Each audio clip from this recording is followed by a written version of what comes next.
Alrighty, gang. Here's to nights that turn into mornings and friends that turn into family. Cheers! Happy birthday to you.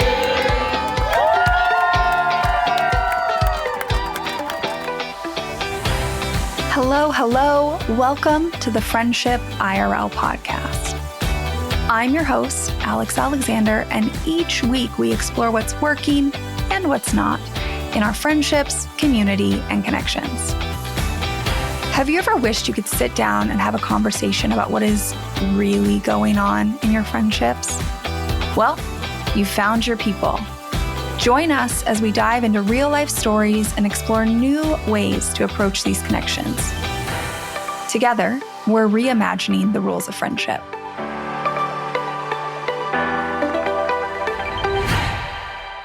You know what's fascinating about friendship in today's world? We are more connected than ever, yet so many people feel disconnected. I hear it from listeners constantly. Alex, I want to make friends, but where do I even start? And it kind of blows my mind because if you think about it, these same people have probably had dozens, hundreds, thousands of points of connection that day. They've watched videos of people walking to their car, laying in their bed. They've read messages and conversations and back and forth. But the thing is, like in that technology space where you are, it can feel really overwhelming. Like the connection is there, the technology is there, but how do we use it intentionally as a tool to build meaningful connections? Well, today we're going to give you some ideas. I'm sitting down with Claudia and Marcela, the mother-daughter duo behind the Minded Society, a community where women in their 30s to 50s are forming real, authentic friendships, all starting in the digital world.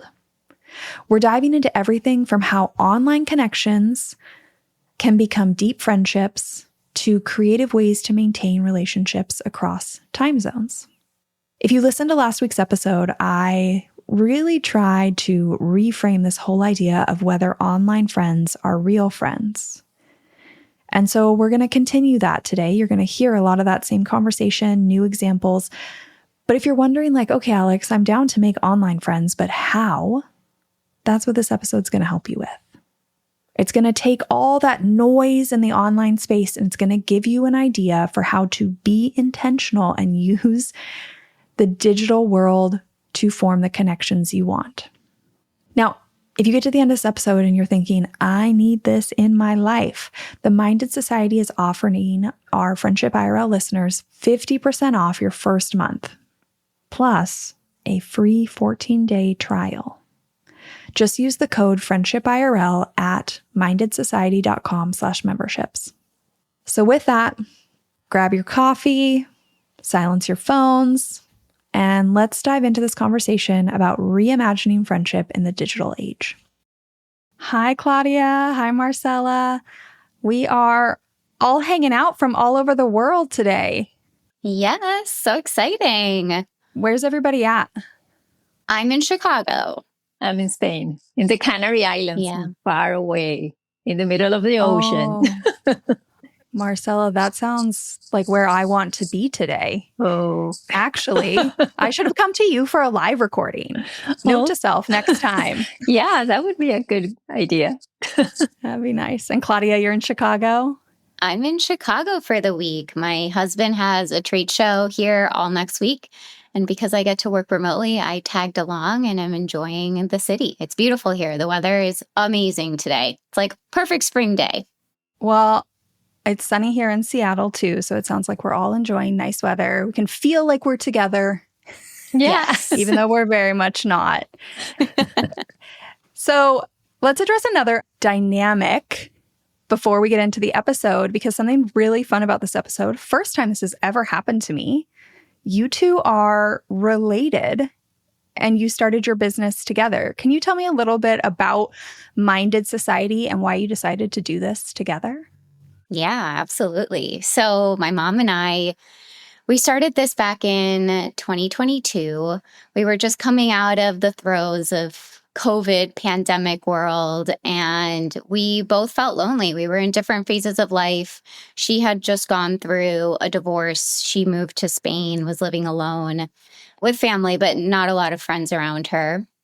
And I had been working from home for so long. I was like, oh my gosh, like this is not it for me. I need a community. I need friends. We talked about it. We were both in the same position, even though we were living, different lives and different phases of our life.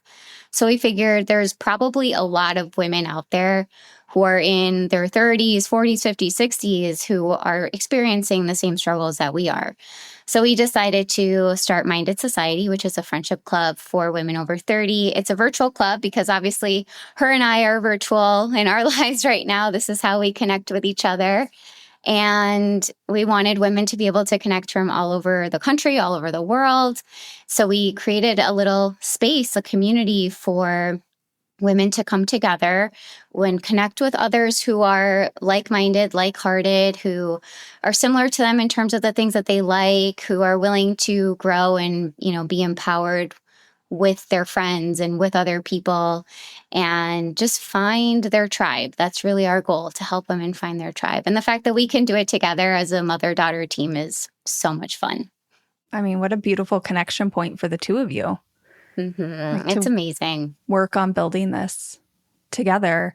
And, I was thinking as you were talking, so often people ask me, like, are friends I meet online, like people I've never met in person, are they real friends? And I always give this one answer that I'm not even going to give right now, because as you were talking, I was thinking to myself, like, what a silly question, because you two maintain your relationship from across the world, and nobody would come to you and be like, well, I don't know, do you have a real mother-daughter relationship? Like, what a silly question, in all honesty. Like, we're all out here in the world maintaining relationships, using technology as a tool. Why don't we talk just like a little bit more about how we're all doing that? Because you have to be masters if you're staying connected from across the world. I would say that the main point there is effort. Because you can say that you have many, many online friends, but if you don't connect with them like frequently, I don't say every day, but with certain, you are not going to create the connection. So around your question, are you really friends from people that you are connecting online? It depends. It depends on you.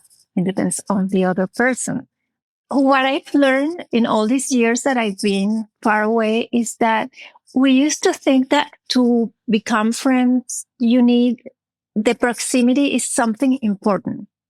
Even if you are close, if you don't put effort in your relationship, that friendship is not going to flourish.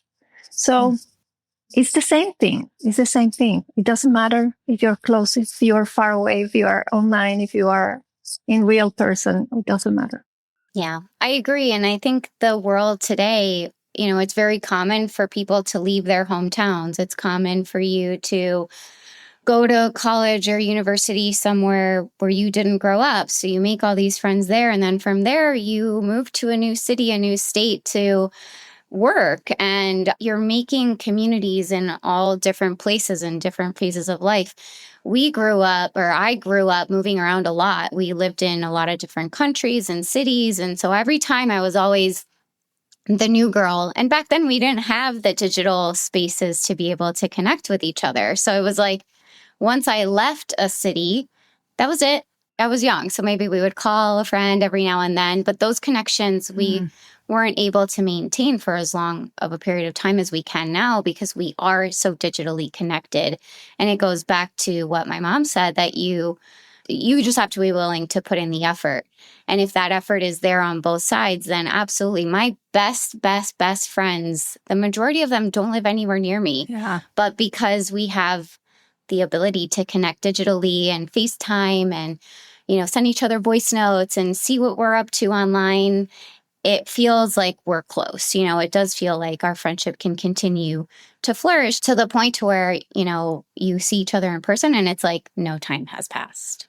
Well, I was going to ask, like, are there any favorite digital connection methods that you lean towards, either of you? I'm a voice noter. I will send you a 5-10 minute voice note. It'll be a podcast episode, but you're going to get to hear me and how I'm really feeling versus me typing out this long paragraph, or you can interpret it differently than how I, mean to say it. So I'm a big fan of voice notes. My mom and I talk on the phone almost every day.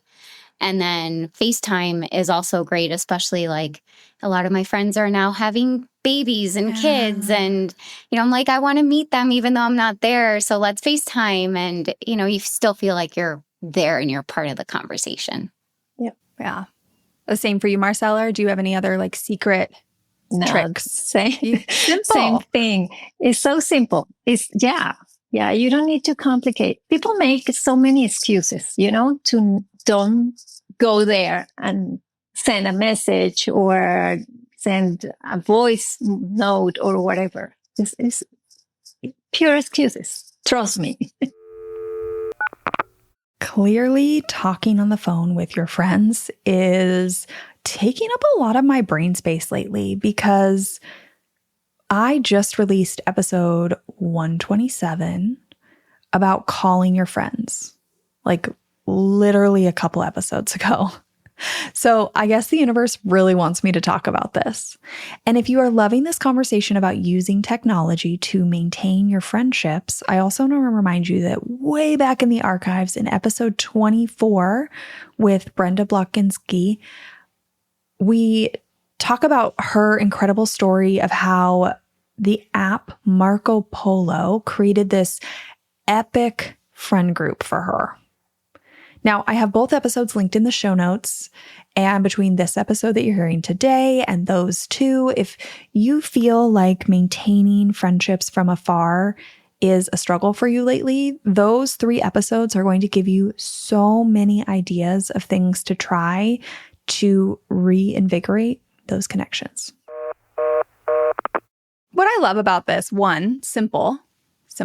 And like I've featured platforms on here that are meant to help you and things like that, but sometimes it's just going back to the basics. And the second thing when I listen to you both talk is I feel like maybe not I feel like everyone, but I feel like there's a lot of solutions out there. Seems like a fair thing to say for people to send a message but not bother someone, right? So like they can wait days or weeks or a month to respond, and it's just waiting for them when they're ready. And when I was listening to you talk, it's like, nope, we're having like an ongoing back and forth of some kind, whether it's texts. I also love voice notes. I mean, FaceTime, phone calls. I will say some people are going to hate this and it's not for everyone, but I am here to say, like, bring back the random phone call. I love when someone calls me unprompted. I will answer and people are always so shocked.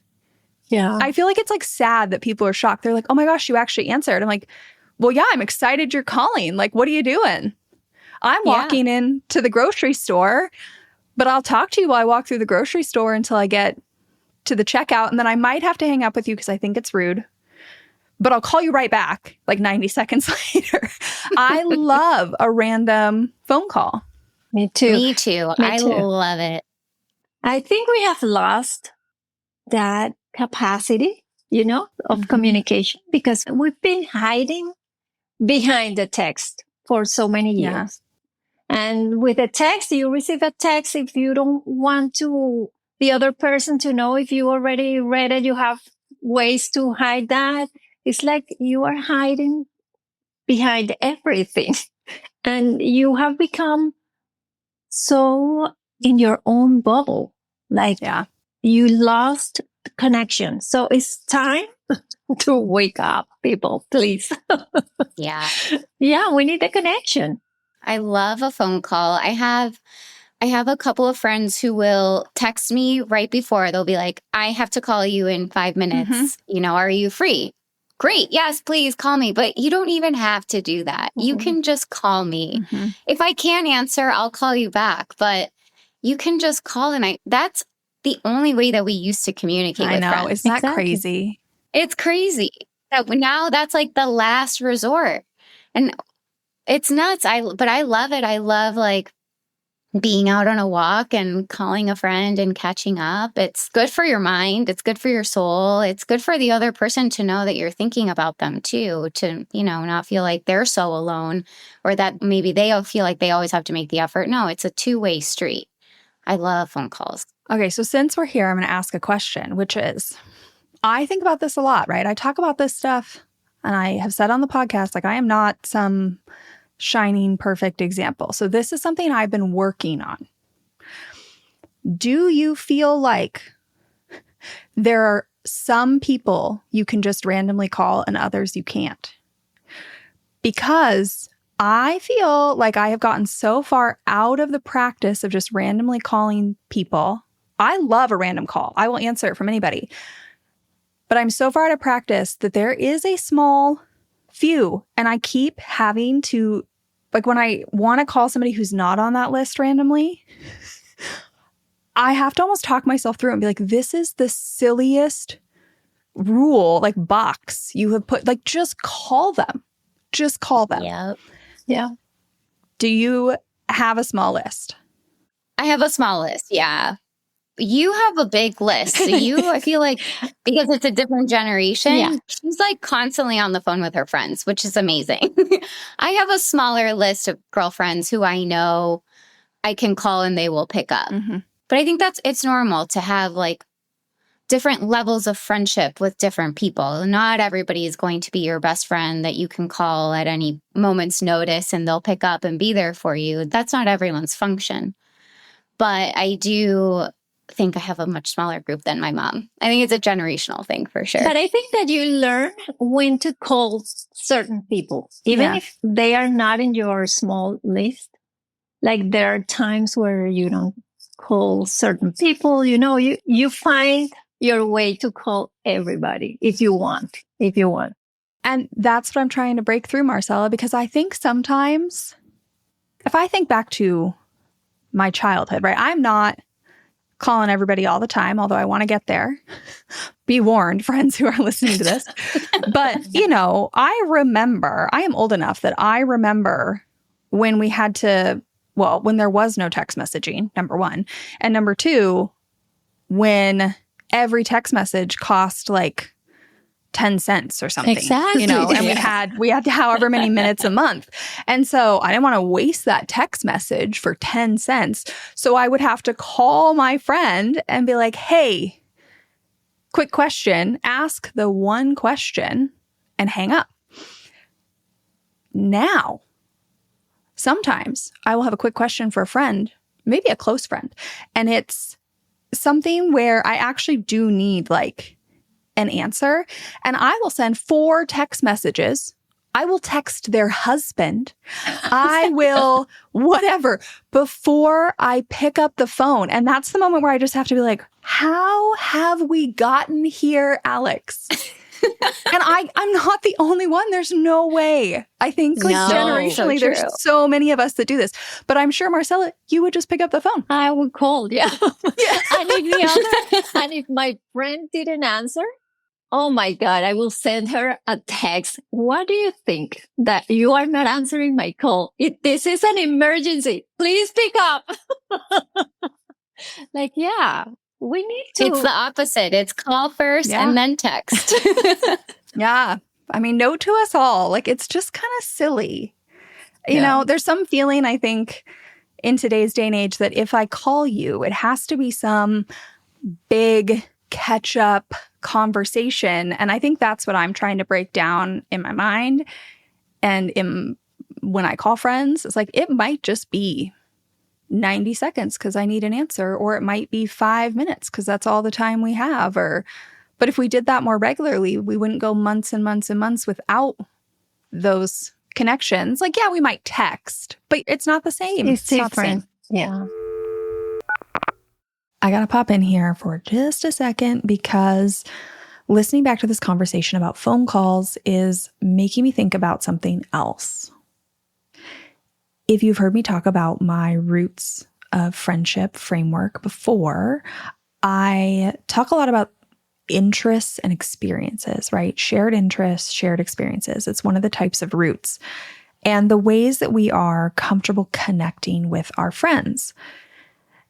And I never say this in my roots framework. Like I've always said, that's kind of a working framework. And so I maybe should consider how this plays into it. But maybe the how, right? Phone calls, text messages, FaceTimes, in person, at my house, out in public. Maybe the how is just as important as the what. I'll have to think about how I work that in. But while I'm in the process of doing that, like, let me just break this down where my brain is right now. Like, if we think about it, texting is often so comfortable for everyone. Often, I didn't say always, often.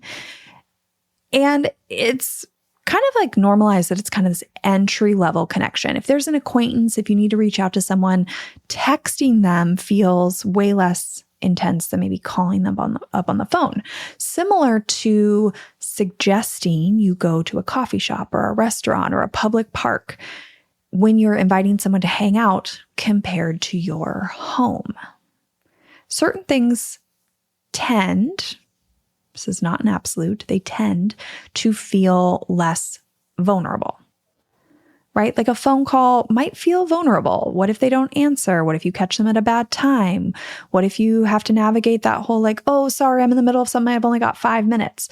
With somebody that's like brand new to your life, that might feel a little awkward.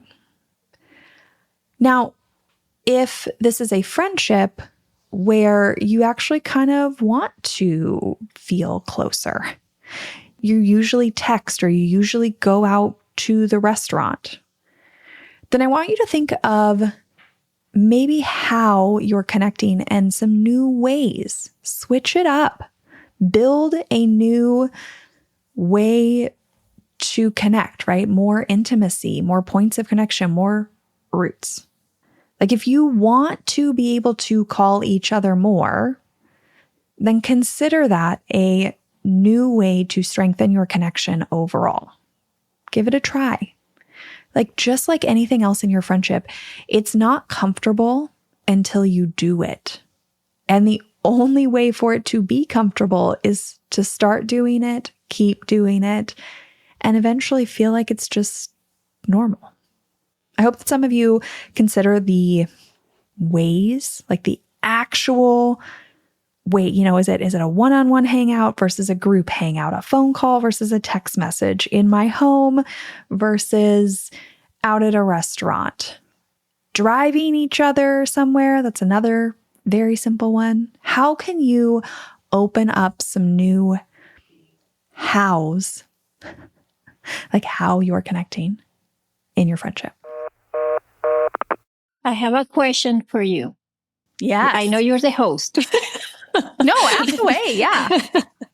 But I was thinking, do you think we got there because we don't want to be bothered and we do the same for the other person?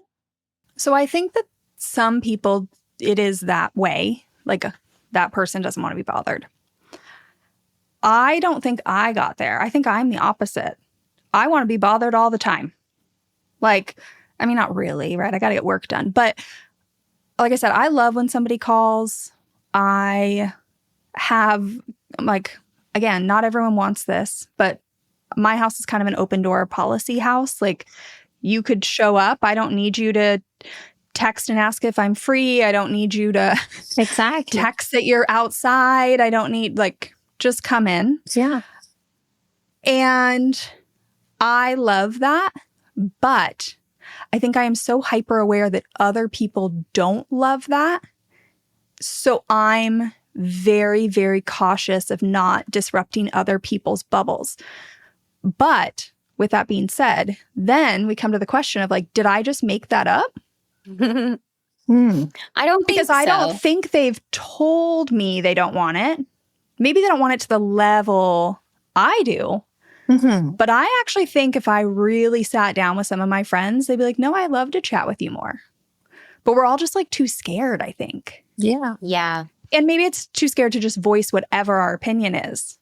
I agree. And I think there's a small, I don't know if they're small. I honestly don't. But I think there's a group of people who are very loud online about how they don't want to be bothered. And that's what we see and that's what we hear. And we think, oh my God, my friends probably don't want me to call them, or they don't want me to show up at their door, or they don't want me to do this and that. But that voice doesn't represent all of us. You know, there are so many of us who grew up the way that we all grew up, where we had to call people. After school, we went over to our friends' houses every single day. In college, it was an open door policy, everybody coming in and out of your dorm room or your apartment. And then somehow it just keeps getting more and more disconnected the older you get, because, you know, our lives get more complicated. We have work, maybe you have a spouse, or you start having kids, and life just gets complicated and you're stuck in your routine. But then you realize like how happy you were back then when you were able to just very freely connect with your friends whenever you wanted. And I think it's an art that has been lost that we have to work to get back. We need to relearn. Yeah. Yeah. We need to relearn to be good friends, to be the friends that we used to be in a new capacity as an adult. Yeah. You know, it's funny when I talk to people, and also I think like the content you see online is very nostalgic for those younger friendships. But then we have the very loud messaging, as you mentioned, of I'm busy, I'm past capacity, I don't have time for you, my favorite plan is a canceled plan. And so you hear all that, and then, right, it's probably only natural for me to think, oh, well, like that friend of mine who's working full time as a mom of 2 kids, like that's probably her, but I've never asked her. And I probably should. I've just assumed that that's what she wants. But the interesting thing is like, I think there can be boundaries and there can be limits, obviously, like, of course.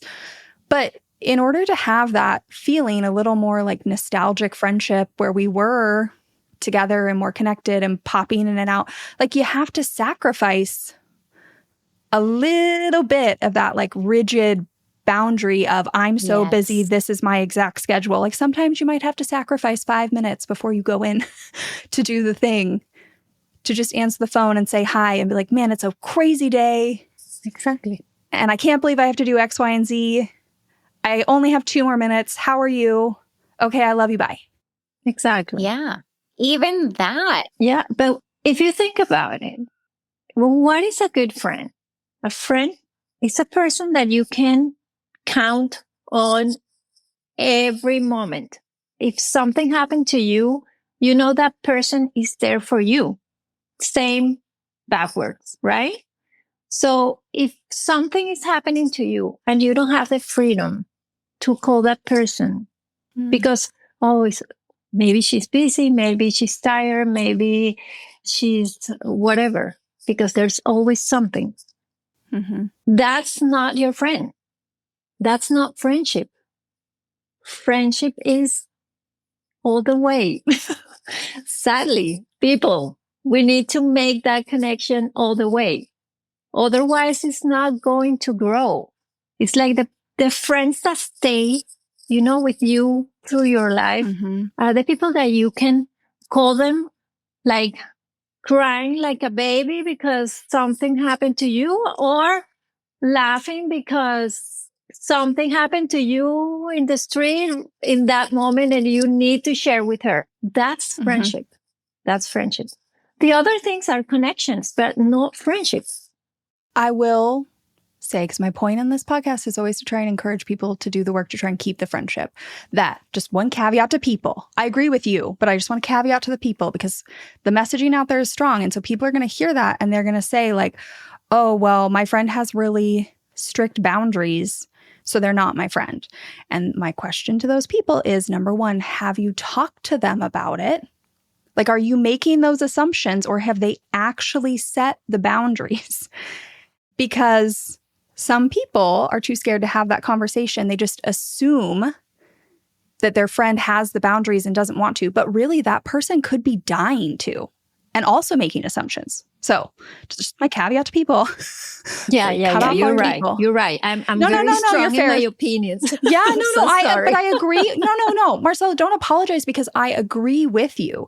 If somebody is setting all these boundaries over and over and over again of like, just don't call me, don't this, I can't be there for you. Like you do have to start questioning you're not a friend.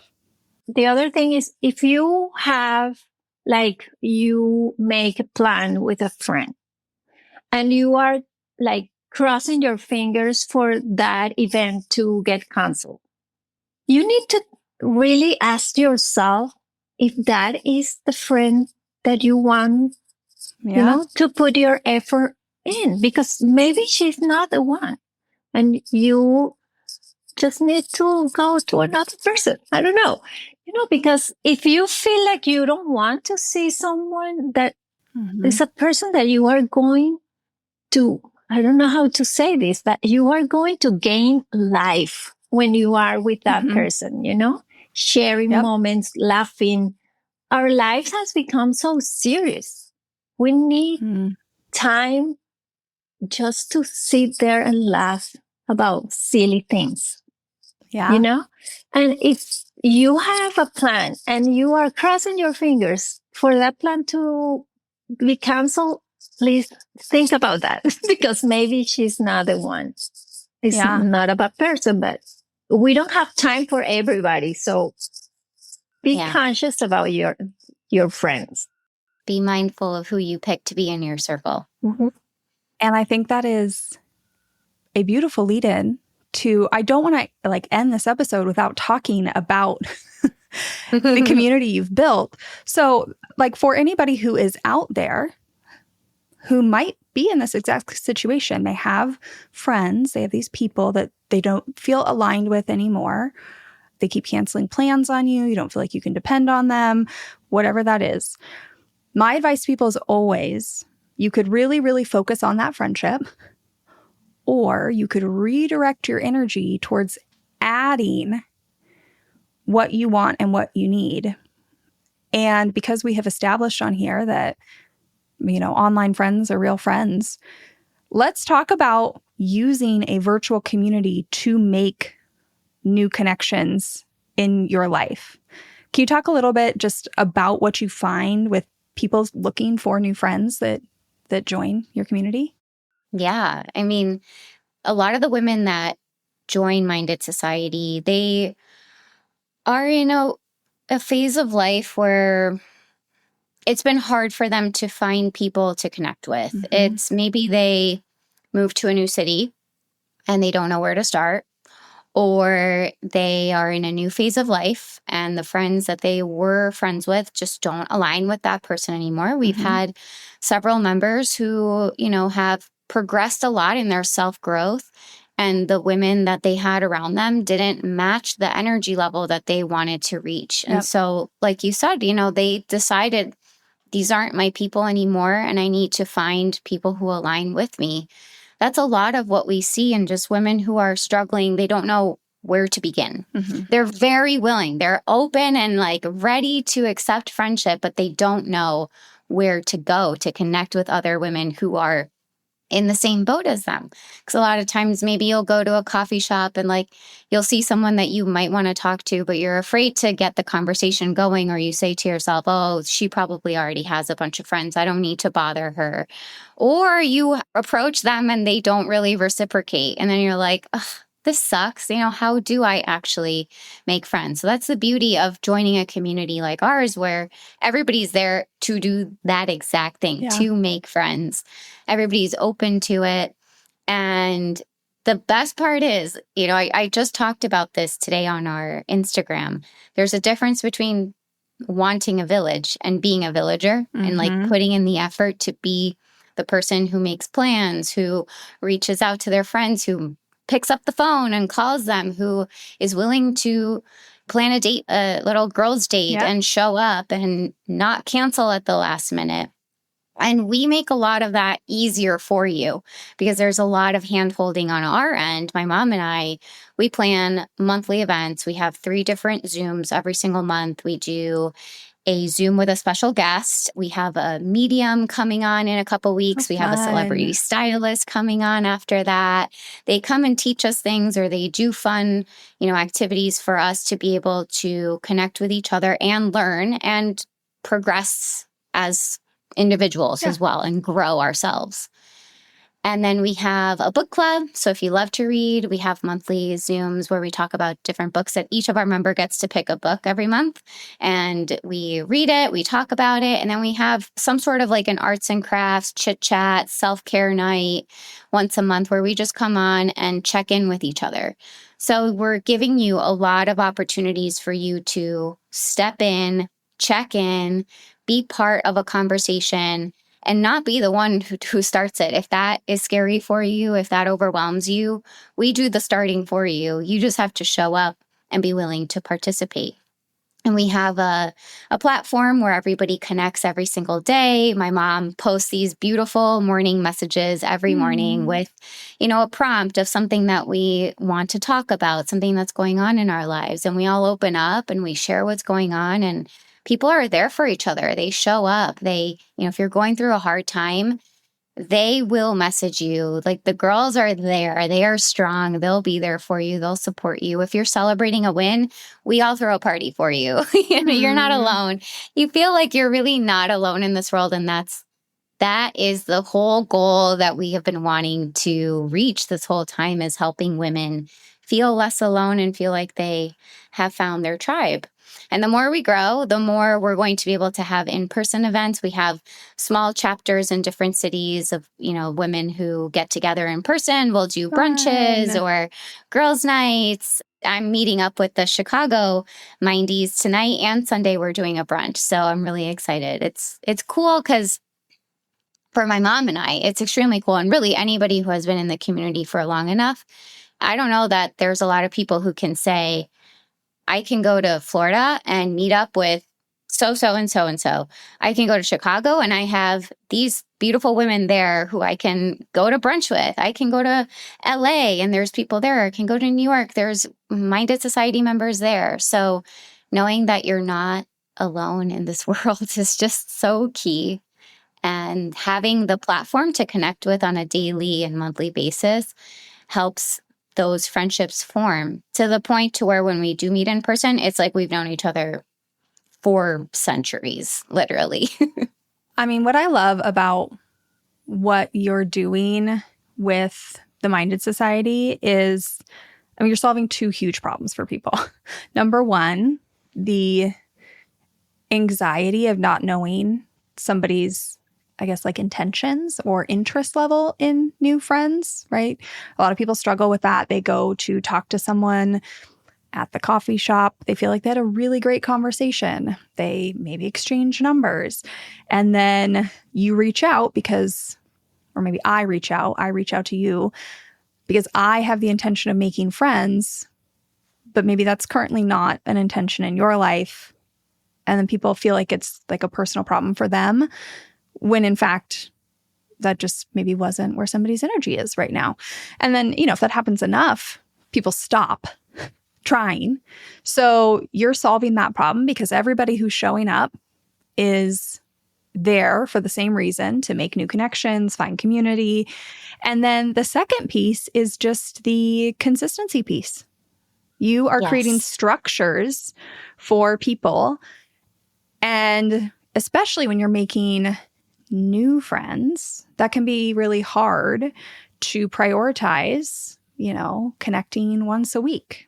Because you're not really that close yet. Maybe you see a lot of intention if you're out in the real world with someone, but, it's vulnerable to ask, hey, I really liked hanging out with you? Do you want to get together every week with someone you've just met? And you are solving both of those problems for people and creating the space for them to like naturally transition into whatever kind of friendship they want, whether that's something that kind of stays virtual or is an in-person.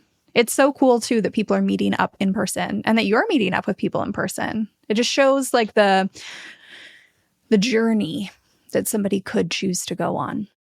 It is a journey, and you can be as involved as you want to be. You know, we don't force anything upon anyone. We're just there. So we give you the tools and the platform for you to be able to make these connections and do the hand holding for you. So you don't feel like you're doing this alone. You know, you've got a whole community of women within your age range who would drop anything at any moment's notice to be there for you. If you're going through a hard time, if you're celebrating something, if your life is upside down, if you just want to share a funny meme and you want everybody to laugh, literally everybody will laugh with you. It's amazing. It's so cool to see the power that female friendship has on everyone's lives. And we've heard from our members, you know, they feel like their life has changed knowing that they have a community of women behind them, because now you don't have to go through the hard things alone. And you have this support system that you wouldn't have otherwise had, because you can't always rely on the people that you've always known. Yeah. You know? Yeah, things change. And I'm sure Marcela's in there giving wisdom and encouragement, because all I can think about is the only way this is going to grow for people is the amount of effort they put in. So is it apparent, I guess, when some people put in more effort versus others and like what they get out of that? Oh, yeah. You have no idea. We have had people that register in the community, never participate, never say hi, not even when we welcome them. Because every time a new member enters, everybody say, welcome, where are you from, whatever, you know. There are people that don't even say a word. And we already know from the beginning that person is going to get out of the community sooner or later. So the effort is the most important part. I know it's hard because you are not used to that, but it's putting a little by little, like at the beginning, maybe you participate a little bit less, but then you start making the connections. You connect more with certain people, and we actually do bestie pairings. So people get someone every month to get to know each other better. But the more effort you put, the most beautiful the connection and the experience is in the community. So yeah, effort is the number one. This buddy pairing system is brilliant. And it highlights something really important about group connection that I just want to point out here. Here's the thing about joining any group, whether it is a virtual community like the Minded Society or an in-person networking group or a friend group. When you are joining a group, that group isn't just one big entity. It is actually a web of individual relationships plus your connection to the group's overall mission and values. And yes, even your friend groups have those. That's a whole nother episode. So I want you to think about it like this. In any group at all, even a small friend group, but especially a group like the Minded Society, you are going to have a web of people where each of those individual connections between any two people, there are different levels of connections. And you yourself, as you become more ingrained in that group, will have different levels of connections with different people. Some of the people will be acquaintances. Others will be familiar friends. Some might become defined friends. And a few might even become present friends that you connect with regularly outside of the group. So if you want to feel more connected in a group, focus on building those individual connections first. Find one or two people that you naturally feel drawn to and actively seek them out. Make sure you say hi to them in every group function. And in an in-person event, that would look like, like walking up to them, saying hi, or making sure you wave. In a virtual setting, that might mean, sending like a private message to them while you're there, saying like, hey, so excited that you're at this meeting too. You could also take it outside the meeting. Maybe you message them after the meeting, or you suggest a quick coffee chat before the next group Zoom. So what Minded Society is doing with these bestie pairings is creating a structure for this. Like I'm telling you, up until now, how to do this on your own, but there are groups like the Minded Society that are setting this up for you if you are nervous. But if you're in another group that doesn't offer this, then you might need to do what I was mentioning before and create these opportunities for yourself. And yes, it might feel vulnerable to reach out, but having at least one comfortable, familiar face that you are excited to see in a group can make such a difference. So it is worth it to seek out that one connection. Because here's the secret. When you have those individual connections, it actually becomes easier to be vulnerable in the large group. Like at the end of the day, you have one person in your corner. So I would love it if more groups did what the Minded Society is doing here. But if you are part of a group that does not naturally have that structure, it's worth it to do it for yourself. Yeah, we see it. We see the girls who participate all the time. They are getting the most out of the club. It doesn't mean they have to show up to every Zoom, or you have to answer every single message, or you have to be part of every conversation. No, but the ones who are consistently showing up and willing to be vulnerable with others, willing to share where they're at in life, and, willing to support other people who are going through things, those are the ones who make really, really deep connections, to the point to where, like I said before, we had our first retreat last October. And when all the girls got to the house, it was like, oh my God, we've known each other for so long. And not even just my mom and I took a step back and we let them all connect and introduce themselves, not really because we already all knew each other. And it was so beautiful to see, like, the girls just hugging each other like they've known each other for so long. And oh my God, it's so nice to finally meet you in person. That's the level of friendship that we're creating here. And that's what, the more you participate, that's what you end up getting out of this. Yeah. It's lifelong friends. I mean, I often say that when you think of virtual community, it's so similar to in-person community, but we don't think about it, right? So what you've done is kind of thrown a party. Everybody's in this room. They're in the events and the chat and the this and the that. And some people are going to naturally take a little while to warm up. Some people are going to dive right in. Yeah. Some people are going to walk in, feel, go to the bar or the food. They're going to walk to the bathroom. They're going to do anything they can to not have the discomfort of talking to someone. And they're going to maybe say hello to the host, maybe not. And then they're going to leave. And it's all about how you put yourself out there, right? And then the more times you show up, you're going to naturally gravitate towards certain people and connections. And it's not the same thing, but it's a lot of similar dynamics. So it's the people who actually can walk in and say hello and just give it a try, even if you're nervous.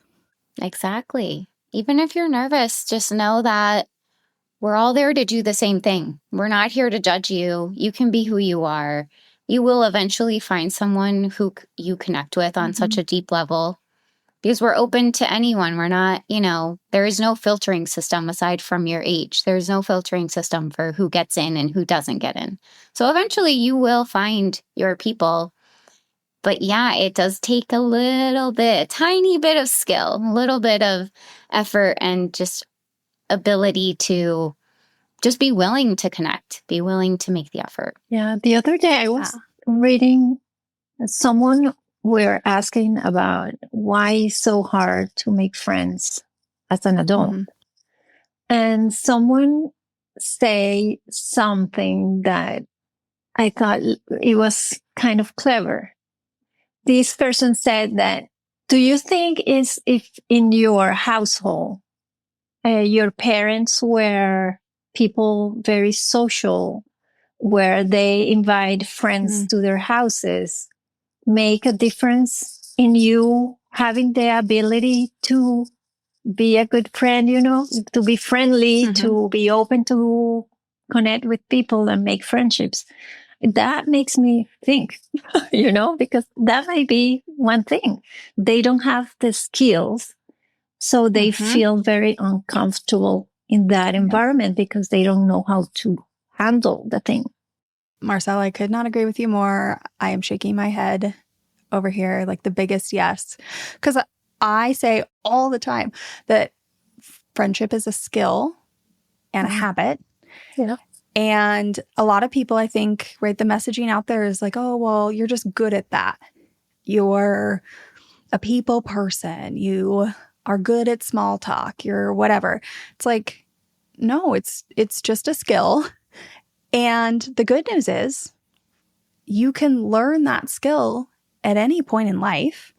But similar to if I tried to learn to play the guitar right now, I don't even know how to really pick it up and hold it. I don't know, right? I would look so awkward. It would be really uncomfortable. But I could learn that, at least some basics. I'm not saying I'd ever be very good, but I could learn it. And people can do that now. They can. Beautiful for anybody who was modeled and taught these skills. And hopefully we're all becoming more aware that they are a skill, and maybe that'll be different for future generations. But I totally think you're onto something, and the article you read is onto something. Yeah. And I want to point out one last thing too, because a lot of people label themselves as, oh, I'm introverted, or I'm extroverted, or, I'm a homebody. Oh, I like to go out all the time. However you label yourself in terms of a social setting, a lot of the women in the club are introverts. Mm-hmm. A lot of them are. But they are getting so much out of this because they have a space where they feel comfortable. Mm-hmm. A lot of times you're an introvert around people you don't feel comfortable with. But once you find your people, your inner flair comes out and you get to be who you want to be. Yep. So a lot of the girls who are getting the most out of it are obviously the ones that are participating. They label themselves as introverts, but it's because they have this safe space to be able to express themselves and connect with others, that their little extrovertedness is coming out as well. And honestly, you don't even need those labels. You are who you are. Yeah. You just have to surround yourself with the right people. Yeah. And it sounds like the Minded Society and people who have an interest in adding connection to their life, like that's a pretty good starting place for the right kind of people. You can go from there. To close out this episode, if you were talking to someone who was maybe, I don't know, looking at your website or another virtual community, how does someone know if virtual community is right for them? I would say if you love a group chat, if you want to have something at the palm of your hand where you can connect with people in a very personalized way, then virtual is for you. If you're someone who you're very much in your routine and you just want like one thing a month where you can leave the house and go meet with people, then maybe you need to find more of an in-person club that you can join. But if you want a constant in your life, I think digital is the only way to go at this point, because we just don't have the bandwidth unless you're in a specific industry and maybe your work is putting you in front of people all the time. We don't have the bandwidth to go out with a friend every single day or to do something in person all the time. But if you want to feel close to people and you want to have that sense of community on a daily basis, then virtual, digital, that's the way to go. Then that's for you. I think that is just a great reminder for people, I think it's hard when you're looking at these virtual communities of like, well, I don't know, what am I getting out of this? Like, is this better? Is this worse? Is this lesser than? And I think that's just like a very straightforward answer for people. So I love that answer. I'm a very straightforward person. Well, yeah, it takes all the honestly, the emotion out of it a little bit. Like, this is a functional setup to help people with consistency, with being guided, with kind of filtering out people. So there's no need to feel this like more than, lesser than, that I think sometimes people do feel with virtual community. Like, you're just giving a very functional answer. And I think some people are going to hear that and be like, oh, so many other thoughts have clouded my head about this, but that's what I want. Exactly. Yeah. And the beauty is too, like, come join. Yes. We give you a 14-day free trial where you can come and check it out, see if it's for you. Mm-hmm. And if it's not, that's okay. There will be other communities that are better fitted for you, but give it a try. Yeah. Just try it out. You're not losing anything by joining a space like this where you could potentially make a friend. Like, that is a huge, huge win for a very little amount of effort and investment that you would have to put into it. Yeah. I think that's a great reminder for people. Well, I just want to thank you both for coming on here. I'm so excited for people to hear this, and anything I can do to, open more doors and more possibilities to find connections that feel good to them. And I think this is just like such a beautiful option for people. So thanks for doing what you do too. Today's episode with Claudia and Marcela continues to harp on that theme I have had recently, which is that it's not so much where the connection is happening, it's how we are showing up for each other. Whether it's through voice notes, unexpected phone calls, joining a virtual community, technology isn't the barrier to deep friendship that we're often told it is. If you use it right, it can be a bridge. And sometimes that bridge might lead you to people that you have never met before and you wouldn't have met otherwise. So if you are feeling inspired to join a virtual community and explore virtual connection, remember that the Minded Society is offering our listeners here at Friendship IRL 50% off your first month after a 14-day free trial. So you're getting like 6 weeks to dive in and start building some of those connections. Just use the code FriendshipIRL at mindedsociety.com/memberships. And maybe today's that day to send that message, make that phone call, reach out to that online friend, join that group, take the first step, because real friendship, it can start anywhere, even through a screen or a keyboard. Until next time. Thank you for listening to this episode of Friendship IRL. I am so honored to have these conversations with you, but don't let the chat die here. Send me a voice message. I created a special website just to chat with you. You can find it at alex.chat.